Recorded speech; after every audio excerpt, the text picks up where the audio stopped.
Keris menjadi salah satu peninggalan tak ternilai milik Indonesia. Dahulu, menurut legenda, keris sering digunakan sebagai alat dalam perang antar kerajaan, sekaligus dalam acara ritual. Tapi sekarang, keris banyak digunakan sebagai pelengkap dalam busana. Salah satunya adalah adat Jawa, dan juga sebagai koleksi di beberapa museum. UNESCO juga telah mengakui keris adalah warisan dunia. Sekian banyak keris yang pernah ada. Apakah Anda tahu nama dan asal-usul keris tersebut? Bersama saya Jortapakan Selobi Omnivora. Berikut ini keris-keris yang disebut sakti mandraguna paling terkenal di seluruh Nusantara.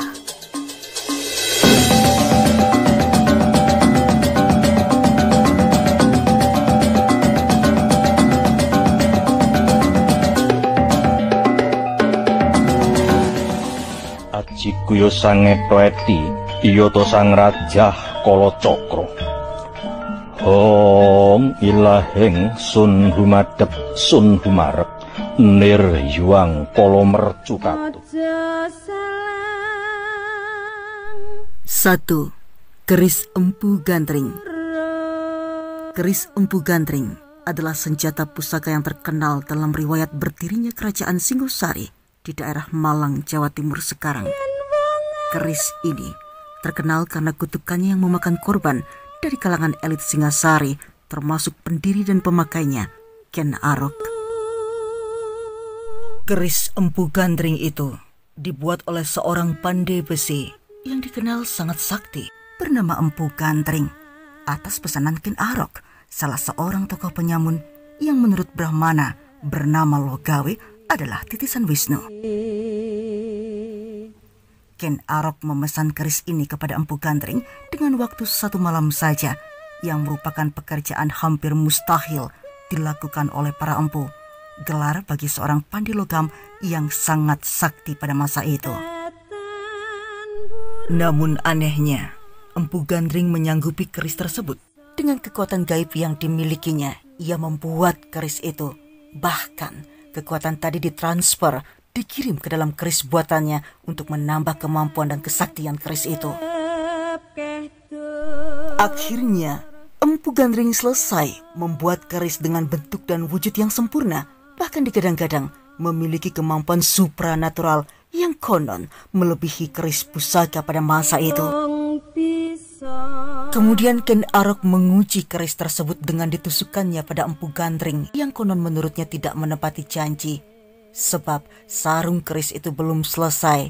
Sehingga dalam keadaan sekarat, Empu Gandring mengeluarkan kutukan bahwa keris tersebut akan meminta korban nyawa 7 turunan dari Ken Arok. Dan dalam perjalanannya, keris ini terlibat dalam perselisihan dan pembunuhan 7 elit kerajaan Singasari.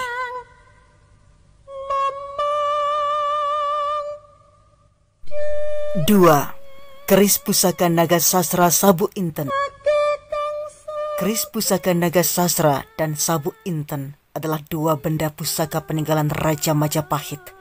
Naga Sasra adalah nama salah satu dapur atau bentuk keris luk 13, dan ada pula yang luknya berjumlah 9 dan 11. Sehingga penyebutan nama dapur ini harus disertai dengan menyatakan jumlah luknya. Salah satu pembuat keris dengan dapur naga sasra terbaik adalah karya Empu Kinom. Empu Kinom merupakan seorang empu yang terkenal dan hidup pada akhir zaman kerajaan Majapahit sampai pada zaman pemerintahan Sri Sultan Agung Anyokrokusumo di Mataram. Tetapi ada sebagian ahli lain yang mengatakan bahwa Ki Supu Anom pada zaman kerajaan Mataram sebenarnya adalah cucu dari Empu Supu Anom yang hidup pada zaman Majapahit. Dan golongan ini menyebut Kinom dengan sebutan Ki Supo Anom II, yang hidup pada zaman Majapahit disebut Ki Supo Anom I.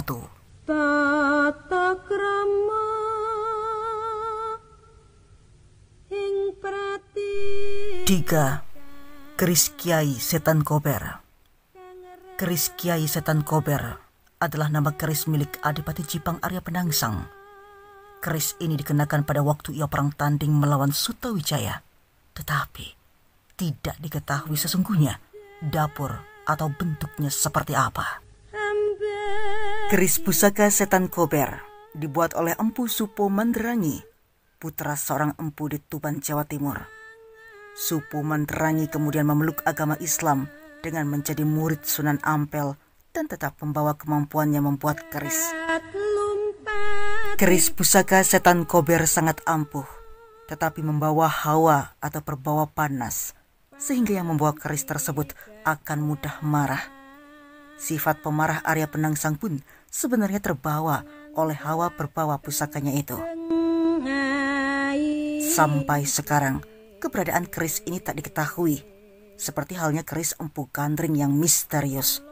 Padahal, keris-keris maupun pusaka-pusaka legendaris pada masa kuno diwarisi oleh Keraton Surakarta maupun Keraton Yogyakarta.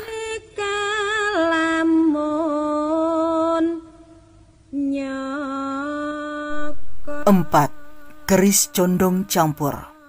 Condong campur adalah salah satu keris pusaka milik Kerajaan Majapahit yang banyak disebut dalam legenda dan folklore. Keris ini dikenal dengan nama Kanjeng Kiai Condong Campur. Condong campur merupakan keris perlambang keinginan untuk menyatukan perbedaan. Condong berarti miring yang mengarah ke suatu titik yang berarti keberpihakan atau keinginan. Sedangkan campur berarti menjadi satu atau perpaduan.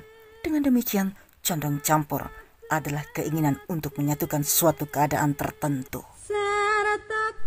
Konon, keris pusaka ini dibuat beramai-ramai oleh 100 orang empu. Bahan kerisnya diambil dari berbagai tempat dan akhirnya keris ini menjadi keris pusaka yang sangat ampuh tetapi memiliki watak yang sangat jahat. Dalam dunia keris muncul mitos dan legenda yang mengatakan adanya pertengkaran antara beberapa keris. Keris Sabuk Intan merasa terancam dengan adanya keris condong campur, akhirnya memerangi condong campur. Dalam pertikaian tersebut, Sabuk Intan kalah. Sedangkan keris Sengkelat yang merasa tertekan dengan kondisi itu akhirnya memerangi condong campur hingga akhirnya condong campur kalah dan melesat ke angkasa menjadi lintang kemukus atau komet ataupun bintang berekor. Dan condong campur mengancam akan kembali ke bumi setiap 500 tahun untuk membuat huru-hara yang dalam bahasa Jawa disebut ontran-ontran.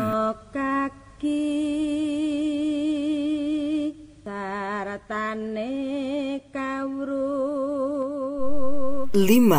Keris Tamingsari. Keris Tamingsari adalah keris yang dimiliki oleh Tamingsari. Diceritakan bahwa pemilik asal keris ini adalah merupakan pendekar atau hulu balang Kerajaan Majapahit yang bernama Tamingsari. Keris ini kemudian bertukar tangan kepada hulu balang Melaka yang telah berjaya membunuh Tamingsari bernama Hang Tuah. Menurut cerita yang diceritakan, kejadian ini berlaku pada zaman Kesultanan Melaka di bawah pemerintahan Sultan Muzaffar Shah.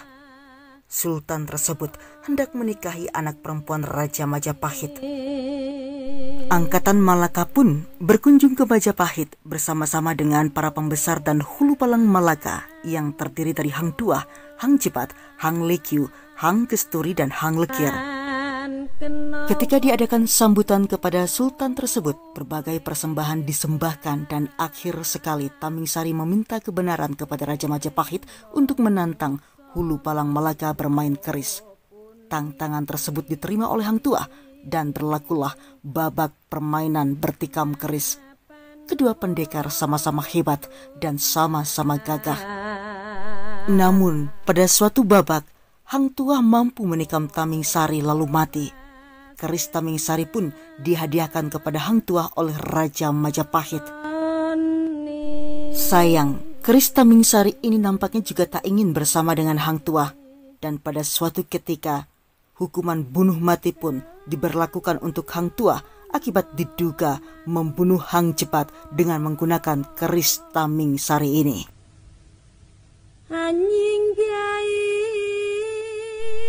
Baik pemirsa, demikianlah kisah keris pusaka atau 5 keris sakti mandraguna yang terkenal di seantero Indonesia pada zaman pemerintahan kerajaan besar terdahulunya. Akhir kata, saya Juru Tapakan Selobi Omnivora mengucapkan terima kasih. Sampai jumpa.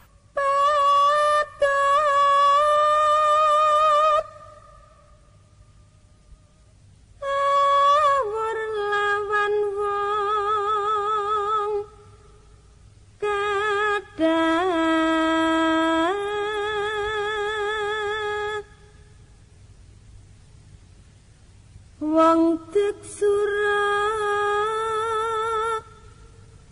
dalu tur tan bruhe